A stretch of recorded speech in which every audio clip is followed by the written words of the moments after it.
التشكيلة التاريخية للميرينج ريال مدريد، هختار رسم تكتيكي الدبليو ام 3-2-2-3. نبدأ بحراسة المرمى، بلا أدنى شك إيكار كاساس أحد أهم رموز الريال من أفضل حراس في التاريخ. تلات قلوب دفاع، على اليمين راموس من أكتر مدافعين تكاملا في التاريخ، ضربات راس ومبارزات أرضية وخروج بالكرة وزي ما أنت عايز تقول قول.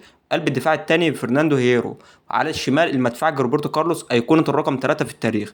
لازم في أي تشكيلة يكون في لاعب ارتكاز قوي دفاعيا مهما كان سكواد الفريق، بيضم اسماء كبيره. وبالنسبه لي اهم اسمين في تاريخ الريال في المركز ده اولاد امريكا اللاتينيه فرناندو ريدوندو وكازيميرو. ريدوندو كان احرف وامتع، وده كان سبب بانه يكون افضل لاعب من اليويفا 2000، وكازيميرو كان اعنف، والحلقه اللي كانت مفقوده في الريال سبب قوي في تتويج بثلاثيه على التوالي وتاريخ اكبر. فاختار كازيميرو. وسط الملعب واحد من اتنين، زيدان او مودريتش، لكن انا هختار زيدان.